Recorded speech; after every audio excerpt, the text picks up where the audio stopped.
फातिमा की रानी माँ, प्रभु यीशु की माँ, आसरा तू ही है माँ।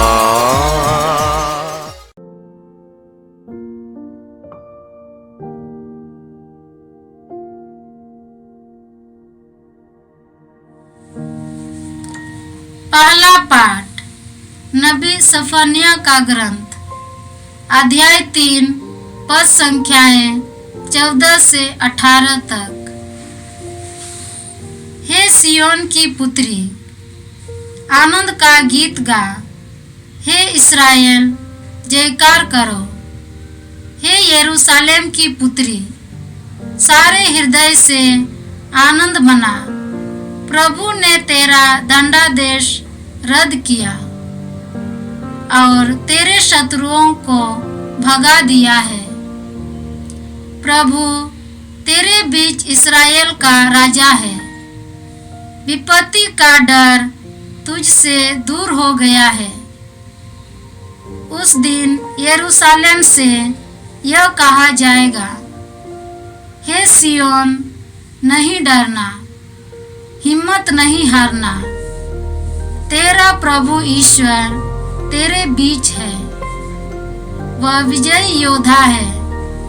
वह तेरे कारण आनंद मनाएगा। वह अपने प्रेम से तुझे नवजीवन प्रदान करेगा। वह उत्सव के दिन की तरह तेरे कारण आनंद विभोर हो जाएगा। यह प्रभु की वाणी है। ईश्वर को धन्यवाद। भजन अनुवाक्य। प्रफुल्लित होकर आनंद के गीत गाओ। तुम्हारे बीच रहने वाला इस्राएल का परम पावन ईश्वर महान है। प्रफुल्लित होकर आनंद के गीत गाओ। तुम्हारे बीच रहने वाला इस्राएल का परम पावन ईश्वर महान है। ईश्वर मेरा उद्धार करेगा, वही मेरा भरोसा है। अब मैं नहीं डरूंगा, क्योंकि प्रभु मेरा बल है और मेरे गीत का विषय। अनुवाक्य। प्रफुल्लित होकर आनंद के गीत गाओ। तुम्हारे बीच रहने वाला इस्राएल का परम पावन ईश्वर महान है। प्रफुल्लित होकर आनंद के गीत गाओ। तुम्हारे बीच रहने वाला इस्राएल का परम पावन ईश्वर महान है। प्रभु का धन्यवाद करो, उसकी दुहाई दो। राष्ट्रों में उसके महान कार्यों का बखान करो। उसके नाम की महिमा गाओ। अनुवाक्य। प्रफुल्लित होकर आनंद के गीत गाओ। तुम्हारे बीच रहने वाला इस्राएल का परम पावन ईश्वर महान है। प्रफुल्लित होकर आनंद के गीत गाओ। तुम्हारे बीच रहने वाला इस्राएल का परम पावन ईश्वर महान है। प्रभु की स्तुति करो, उसने चमत्कार दिखाए हैं। पृथ्वी भर उनका बखान करने जाओ। सियोन की प्रजा, प्रफुल्लित होकर आनंद के गीत गाओ। तुम्हारे बीच रहने वाला इस्राएल का परम पावन ईश्वर महान है। अनुवाक्य। प्रफुल्लित होकर आनंद के गीत गाओ। तुम्हारे बीच रहने वाला इस्राएल का परम पावन ईश्वर महान है। प्रफुल्लित होकर आनंद के गीत गाओ। तुम्हारे बीच रहने वाला इस्राएल का परम पावन ईश्वर महान है। दूसरा पाठ फिलिपियों के नाम संत पौलुस का पत्र, अध्याय 4, पद संख्याएं 4 से 7 तक। प्रभु में हर समय खुश रहिए। मैं फिर कहता हूँ, खुश रहिए। सब लोग आपकी सौम्यता जान जाएं। प्रभु निकट है, किसी बात की चिंता मत कीजिए। हर जरूरत में प्रार्थना कीजिए और विनय तथा धन्यवाद के साथ ईश्वर के सामने अपने निवेदन प्रस्तुत कीजिए और ईश्वर की शांति जो हमारी समझ से परे है आपके हृदयों और विचारों को यीशु मसीह में सुरक्षित रखेगी। यह प्रभु की वाणी है। ईश्वर को धन्यवाद। जय घोष। Alleluia alleluia. प्रभु का आत्मा मुझ पर छाया रहता है। उसने मुझे दरिद्रों को सुसमाचार सुनाने भेजा है। अलेलुया। प्रभु आप लोगों के साथ हो और आपकी आत्मा के साथ। लूकस के अनुसार पवित्र सुसमाचार। हे प्रभु तेरी महिमा हो। अध्याय 3 पद संख्याएं 10 से 18 तक। जनता यूहन्ना से पूछती थी, तो हमें क्या करना चाहिए? वह उन्हें उत्तर देता था, जिसके पास 2 कुर्ते हों वह एक उसे दे दे, जिसके पास नहीं है, और जिसके पास भोजन है वह भी ऐसा ही करे। नाकेदार भी बपतिस्मा ग्रहण करते थे और उससे यह पूछते थे, गुरुवर हमें क्या करना चाहिए? वह उनसे कहता था, जितना तुम्हारे लिए नियत है उससे अधिक मत मांगो। सैनिक भी उससे पूछते थे, और हमें क्या करना चाहिए? वह उनसे कहता था, किसी पर अत्याचार मत करो, किसी पर झूठा दोष मत लगाओ और अपने वेतन से संतुष्ट रहो। जनता में उत्सुकता बढ़ती जा रही थी और यूहन्ना के विषय में सब मन ही मन सोच रहे थे कि कहीं यही तो मसीह नहीं है। इसलिए यूहन्ना ने सबों से कहा, मैं तो तुम लोगों को जल से बपतिस्मा देता हूँ, परंतु एक आने वाले हैं जो मुझसे अधिक शक्तिशाली हैं। मैं उनके जूते का फीता खोलने योग्य भी नहीं हूँ। वह तुम लोगों को पवित्र आत्मा और आग से बपतिस्मा देंगे। वह हाथ में सूप ले चुके हैं, जिससे वह अपना खलिहान ओसा कर साफ करे और अपना गेहूं अपने बखार में जमा करे। वह भूसी को न बुझने वाली आग में जला देंगे। इस प्रकार के बहुत से अन्य उपदेशों द्वारा यूहन्ना जनता को सुसमाचार सुनाता था। प्रभु का सुसमाचार। हे क्रिस्त तेरी स्तुति हो। जय यीशु क्रिस्त में प्रिय भाई और बहनों, आज का पहला पाठ सफन्या के ग्रंथ से है। अध्याय 3 पद संख्याएं 14 से 18 तक हमने सुना। इस पाठ के पहले अध्याय 3 पद संख्या 9 से हम लोग इस प्रकार पढ़ते हैं, मैं लोगों के होठ फिर शुद्ध करूंगा, जिससे वे सबके सब प्रभु का नाम ले और एक हृदय होकर उसकी सेवा करें। इथियोपिया की नदियों के उस पार से मेरे बिखरे हुए उपासक चढ़ावा लिए मेरे पास आएंगे। तो प्रभु ईश्वर गैर यहूदियों को भी पवित्र करेगा। उनके बीच में जो उपासक है प्रभु के पास आएंगे, चढ़ावा लेके आएंगे। उस दिन तुम्हें लज्जित नहीं होना पड़ेगा। तुम्हारे बीच मेरे विरुद्ध कोई पाप नहीं किया जाएगा, क्योंकि मैं तुम लोगों में से डींग हाँकने वाले अहंकारियों को दूर करूंगा। उसके बाद मेरे पवित्र पर्वत पर कोई भी घमंड नहीं करेगा। इसी तरह ईश्वर कहने के बाद उसका कहना है, उसका वादा है सियोन की पुत्री आनंद का गीत गा। यरूशलेम की पुत्री सारे हृदय से आनंद मनाए। प्रभु ने तेरा दंडादेश रद्द किया, प्रभु ने तुमको क्षमा कर दिया है और तेरे शत्रुओं को भगा दिया है। प्रभु तेरे बीच इस्राएल का राजा है, ईश्वर इस्राएल का राजा है। विपत्ति का डर तुझसे दूर हो गया है। उस दिन यरूशलेम से यह कहा जाएगा, सियोन नहीं डरना, हिम्मत नहीं हारना, तेरा प्रभु ईश्वर तेरे बीच है। तेरा प्रभु ईश्वर तेरे बीच निवास करता है। 17 और 18 बहुत महत्वपूर्ण है।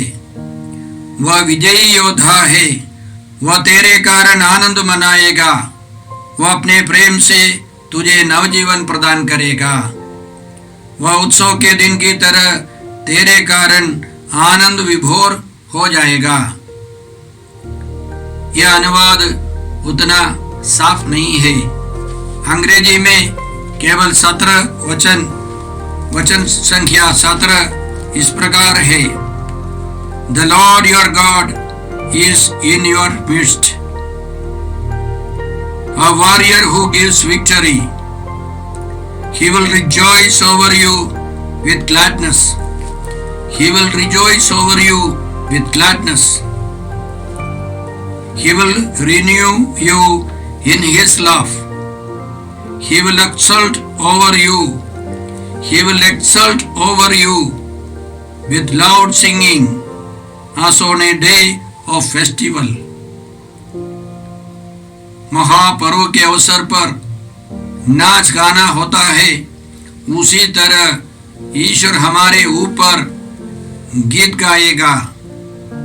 किसी अनुवाद में हम लोग नाच की बात भी पढ़ते हैं। ईश्वर हमारे लिए नाचेगा, गाएगा। सबसे पहला गायक पवित्र आत्मा है। हमारे ऊपर ईश्वर गाना गाएगा। महापर्व के अवसर पर जो लोग खुशियां मनाते हैं, उसी तरह ईश्वर हमारे ऊपर खुशी मनाएगा। याद रखें, सफन्या शब्द का मतलब है ईश्वर शरण देता है। हमारा ईश्वर हमारे बीच है, हमारा राजा है और विजयी योद्धा है और हमें शरण देता है, हमें आनंदित रखता है, हमें खुशी देता है, हमारे जीवन से डर भय सब दूर करता है। इसलिए भजन अनुवाक्य में हम लोग एक महत्वपूर्ण बात दोहराते हैं, पढ़ते हैं, सुनते हैं। हम मुक्ति के स्रोत से जल भरेंगे। मुक्ति का स्रोत यीशु मसीह है। जल पवित्र आत्मा है। हमें प्रभु यीशु से पवित्र आत्मा मिलता है। हम सबों को पवित्र आत्मा देने के लिए यीशु आने वाले हैं। तो यह प्रवचन, यह भविष्यवाणी, सफन्या की यह भविष्यवाणी यीशु में पूरी हो गई है। याद रखें, इस भविष्यवाणी के बाद भी यरूशलेम के लोगों को, इस्राएलियों को बहुत सहना पड़ा। समय समय पर अन्याय, अत्याचार, गुलामियां, तरह तरह की गुलामियां, बाबुल की गुलामी, यूनानी देश की गुलामी और रोमी लोगों की गुलामी, इन सबों से झेल करके आगे बढ़ना पड़ा। लेकिन यीशु आए, यह भविष्यवाणी यीशु में पूरी हो गई है।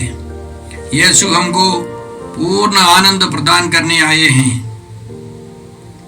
यीशु कहते हैं, मैंने तुम्हें ये सब इसलिए कहा कि तुम मेरे आनंद के भागी बनो और तुम्हारा आनंद परिपूर्ण हो। यीशु पुनर्जीवित यीशु अपने शिष्यों पर फूंक कर कहते हैं, तुम्हें शांति मिले। जिस प्रकार पिता ने मुझको भेजा है, उसी प्रकार मैं तुम्हें भेजता हूं। और उन सबों पर फूंक कर यीशु ने कहा, पवित्र आत्मा को ग्रहण करो। पवित्र आत्मा उतरने पर ही हम लोग प्रेम, आनंद और शांति से भर जाते हैं। तो यह भविष्यवाणी यीशु में पूरी हो गई है। इसलिए इस आगमन काल में हमें विश्वास करना है, यीशु हमारे बीच हैं, पवित्र आत्मा हमारे बीच है, पिता ईश्वर हमारे बीच है। पिता ईश्वर और पवित्र आत्मा को हम लोग नहीं देख सकते। प्रभु यीशु मनुष्य के रूप में आकर पिता ईश्वर के बारे में और यीशु के बारे में समझाने लगे और हम लोग समझने लगे। तो आइए हम लोग इस आगमन काल में प्रभु यीशु का स्वागत कर उनकी खुशी, आनंद में प्रवेश करें। आज का दूसरा पाठ फिलिपियों के नाम पत्र अध्याय 4 से हैं। पद संख्याएं 4 से हम लोग पढ़ते हैं। इस छोटे पाठ में बहुत सारी बातें हैं। किस प्रकार हमें इस दुनिया में जीवन बिताना है, ईश्वर हमें सिखाता है। सबसे पहले ईश्वर का कहना है, पवित्र आत्मा हमको सिखाता है, आप लोग प्रभु में हर समय प्रसन्न रहें। ईश्वर नहीं चाहता कि हम लोग दुखी रहें। हम लोगों को आनंद का जीवन बिताना है, खुशी का जीवन बिताना है। हर परिस्थिति में हमारे अंदर जो आनंद है, जो शांति है, वो कभी मिटे ना। ईश्वर चाहता है हम स्थायी रूप से आनंद का जीवन बिताए। आगे हमसे ईश्वर कहता है, सब लोग आपकी सौम्यता जान जाए। एक क्रिस्त भक्त को सौम्यता का जीवन बिताना है। पवित्र आत्मा का एक फल है सौम्यता और संयम। ये सब पवित्र आत्मा का फल है, यीशु का स्वभाव है। आगे ईश्वर का कहना है, प्रभु निकट हैं, किसी बात की चिंता ना करें। हम जानते हैं अनेक लोग अक्सर चिंता करते हैं, लेकिन यीशु खुद कहते थे, मैं तुमसे कहता हूँ चिंता ना करो, न अपने जीवन निर्वाह की कि हम क्या खाए, न अपने शरीर की कि हम क्या पहने। क्या जीवन भोजन से बढ़कर नहीं? क्या शरीर कपड़े से बढ़कर नहीं? आकाश के पक्षियों को देखो, वे ना तो बोते हैं, ना लूनते हैं और ना बखारों में जमा करते, फिर भी तुम्हारा स्वर्गीय पिता उन्हें खिलाता है। क्या तुम उनसे बढ़कर नहीं हो? तो चिंता नहीं करना एक वरदान है, कृपा है। यीशु हमको यह कृपा देते हैं। पवित्र आत्मा हमें चिंता से दूर रखता है। आगे ईश्वर का कहना है, हर जरूरत में प्रार्थना करें। वो हम जानते हैं। हमारे कैथोलिक सर्कल में, हे पिता हमारी प्रार्थना सुन, इसी तरह बोलकर मध्यस्थ प्रार्थना करना सबके सब जानते हैं। लेकिन एक कंडीशन, एक शर्त है, विनय तथा धन्यवाद के साथ अपने निवेदनों को प्रस्तुत करें। विनय करते हुए, धन्यवाद देते हुए हमें निवेदन चढ़ाना है। यह अक्सर हम भूल जाते हैं। हमें विनय करते हुए, धन्यवाद देते हुए ईश्वर के सामने अपने निवेदन प्रस्तुत करना है। तो नतीजा क्या है? हमें ईश्वरीय शांति प्राप्त होगी। सबसे पहले हमको ईश्वर की शांति मिलेगी। और इसके अलावा हम इस प्रकार पढ़ते हैं, और ईश्वर की शांति जो हमारी समझ से परे हैं, आपके हृदयों और विचारों को ईसा मसीह में सुरक्षित रखेगी। ईश्वर की विशेष शांति हमारे अंदर आएगी, हमारे विचारों और हृदयों को यीशु मसीह में सुरक्षित रखेगी। वह शांति अनिर्वचनीय है, यह समझ के परे है, यह स्वर्गीय शांति है। जब हम लोग ईश्वर के सामने विनय करते हुए, धन्यवाद देते हुए निवेदन प्रस्तुत करेंगे, सबसे पहला प्रतिफल है स्वर्गीय शांति।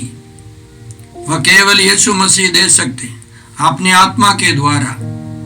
तो इस आगमन काल में और आने वाले दिनों में हम लोग इसी तरह प्रार्थना कर सके, विनय करते हुए, धन्यवाद देते हुए ईश्वर के सामने हम मध्यस्थ प्रार्थना करें, तो हम लोग हर समय प्रसन्न रहेंगे, हम लोग चिंता से मुक्त रहेंगे, हम लोग हिम्मत से ईश्वर के स्वभाव से भर जाएंगे। यह कृपा हम मांगते हैं। आज का सुसमाचार संत लूकस के सुसमाचार अध्याय 3 पद संख्याएं 10 से 18 तक हैं। इसमें सबसे पहले 3 दल के लोगों ने एक ही सवाल पूछा संत यूहन्ना बपतिस्ता से, हमें क्या करना चाहिए?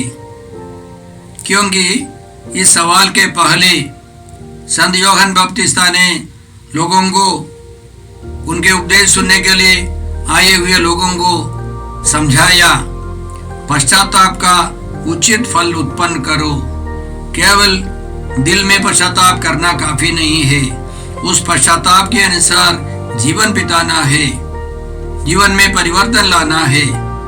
तो सबसे पहले आम जनता ने पूछा, हमें क्या करना चाहिए?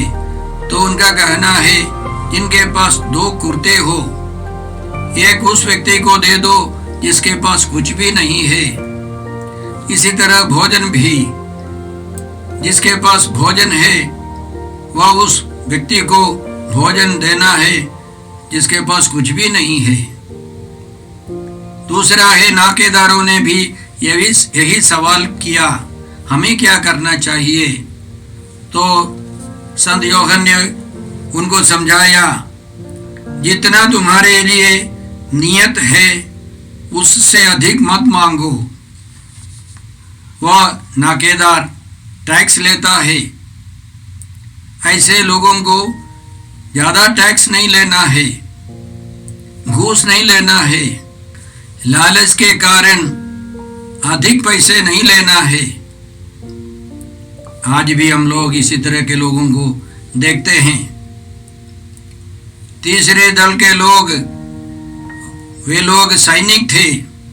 सैनिकों ने या पुलिस अफसर लोगों ने उनसे पूछा, सैनिकों ने पूछा, हमें क्या करना चाहिए? तो उनका कहना था, किसी पर अत्याचार मत करो, किसी पर झूठा दोष मत लगाओ और अपने वेतन से संतुष्ट रहो। इन तीनों दल के लोगों को समझाने का मतलब क्या है? जीवन से संतुष्ट रहना है। जो मिला है वह केवल आपके लिए नहीं है। यदि आपके पास एक्स्ट्रा है, ज्यादा है, तो दूसरों को भी देना है। हमें दया दिखानी है, दूसरों का सहयोग होना है, दूसरों की मदद करनी चाहिए, घूस नहीं लेना है, चोरी करना, लालच के आधार पर ज्यादा बटोरना, यह ईश्वर की इच्छा नहीं है। आज भी हम देखते हैं इसी तरह के लोग हमारे समाज में बहुत सारे लोग हैं। अफसर लोग झूठे दोष लगाते हैं। हमारे सिस्टम में, न्याय के सिस्टम में हो या कानून व्यवस्था हो, इन सबों में हम देखते हैं बहुत सारे बेगुनाहगार लोग जेल में हैं, केस में फंसे हैं, निर्दोष लोग जेल में रहते हैं। बहुत सारे लोग अपनी आमदनी के अलावा, अपने वेतन के अलावा घूस लेते हैं। यह ईश्वर पसंद नहीं करता है। तो इस आगमन काल में हर एक स्तर के लोगों से ईश्वर का कहना है, तुम्हें अपने जीवन से, अपने वेतन से, अपनी आमदनी से संतुष्ट रहकर दूसरों की सहायता करनी है। यह ईश्वर चाहता है।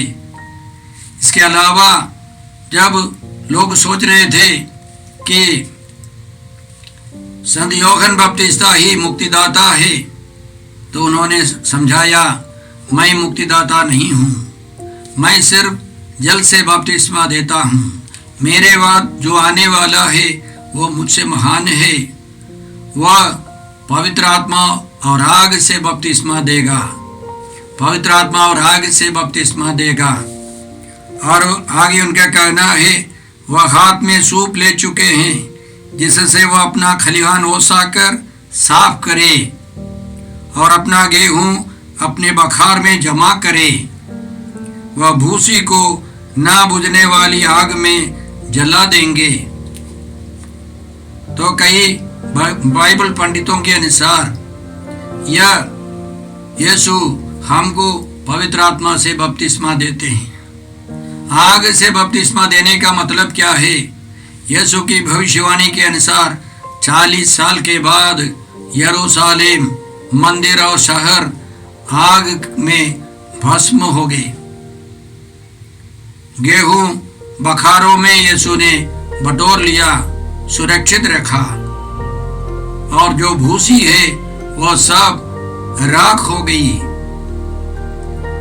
कहने का मतलब, जब रोमी लोगों ने आकर यरूशलेम शहर और मंदिर को जला दिया, नष्ट कर दिया, सब ईसाई लोग भाग गए यीशु की बात मानकर। और जितने सारे अविश्वासी यहूदी जो पास्का पर्व मनाने के लिए अंदर गए थे, फाटक सब बंद हो गए। 11 लाख लोग यहूदी लोग मारे गए। बुरी तरह भूसी के समान वे सब बर्बाद हो गए। कुछ पंडितों के अनुसार यह यीशु के अंतिम आगमन के बारे में है, यीशु के पुनरागमन के बारे में हो सकता है।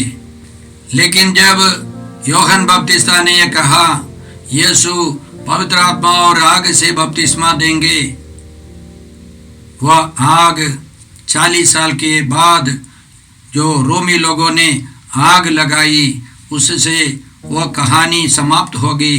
यीशु की मुक्तिदायी कार्य समाप्त हो गया जैसे, क्योंकि मंदिर समाप्त हो गया, बलियां समाप्त हो गई, पुरोहित वर्ग समाप्त हो गए। तब से आज तक मंदिर नहीं है, पुरोहित वर्ग नहीं है और बलि भी नहीं है। यीशु ने एक नया सिस्टम शुरू किया है। यीशु महापुरोहित है। यीशु एक नई पुरोहिताई जीवन शुरू करते हैं। वो मेल्कीसेदेक की तरह सदा पुरोहित हैं और उनके अनुयायी लेवी गोत्र के नहीं है। यीशु यूदा वंशी थे। यूदा वंशी हम लोग उस यीशु के पीछे जाते हैं, उनके साथ रहते हैं। हम लोग भी परम पावन मंदिर गर्भ में प्रवेश कर सकते हैं। वो एक नया यरूशलेम है, नया मंदिर है, उसमें मेमना यीशु है, महापुरोहित यीशु है और बलि भी यीशु की बलि है। हम लोग इस आगमन काल में धन्यवाद देकर प्रार्थना करते हैं, जैसे संत यूहन्ना ने उन आम जनता को समझाया, हम लोग दूसरों के प्रति सहानुभूति दिखा सके। जो गरीब है, किसान है, ये सब इसी तरह की बातों पर ध्यान दे। और जो नौकर चाकर है, जो आमदनी तनख्वाह लेते हैं, जिनको तनख्वाह मिलता है, वे अपने तनख्वाह से संतुष्ट रहे, घूस नहीं ले। जो सरकारी ऑफिसर है, वे दूसरों पर दोष नहीं लगाए, झूठे केस में दूसरों को नहीं फंसाए। हमको पवित्र जीवन बिताना है, अपने जीवन से संतुष्ट रहने के लिए, जैसे हम लोगों ने दूसरे पाठ में सुना, विनय तथा धन्यवाद के साथ निरंतर प्रार्थना करें तो हम लोग हमेशा संतुष्ट रहेंगे, प्रसन्न रहेंगे। आइए, इस आगमन काल के बीच में हम लोग पहुंच गए हैं। हम प्रार्थना करते हैं, प्रभु हमारे साथ, वह विजयी राजा, वह विजयी योद्धा हमको सब कुछ प्रदान करे, प्रेम, आनंद और शांति से भर दे, प्रज्ञा और बुद्धि, सुमति और धैर्य से भर दे। आइए हम प्रार्थना करते हैं। हे सर्वशक्तिमान पिता ईश्वर, हे प्रभु यीशु, हे पवित्र आत्मा ईश्वर, आज के वचनों के लिए धन्यवाद देकर प्रार्थना करते हैं कि हम सब तेरे साथ आनंद मना सके, शांति का जीवन बिता सके। हम ये प्रार्थना करते हैं प्रभु क्रिस्त के द्वारा। हमारे प्रभु यीशु क्रिस्त की कृपा, ईश्वर का प्रेम और पवित्र आत्मा का साहचर्य आप सबों को प्राप्त हो। आमीन। यीशु क्रिस्त में प्रिय भाई और बहनों, प्रभु यीशु ने हमें आदेश दिया है संसार के कोने कोने में जाकर सारी सृष्टि को सुसमाचार सुनाओ। सुसमाचार सुनने के लिए और सुनाने के लिए एक अच्छा मौका है। आप कृपया इस चैनल का सब्सक्राइब करें, लाइक करें, शेयर करें, बेल आइकन दबाएं ताकि यहाँ की नई वीडियोस की सूचना आपको मिलती रहेगी। साथ साथ आप दूसरों को भी प्रेरणा दें इसका सब्सक्राइब करने के लिए। याद रखें, कल के मिसा के दैनिक पाठ और उस पर टिप्पणियाँ आज ही दोपहर के बाद हम लोग अपलोड करते हैं। कृपया आज ही उसको सुनकर कल की तैयारी करें। प्रभु यीशु आपको और आपके परिवार को 100 गुनी आशीष देंगे। जय यीशु।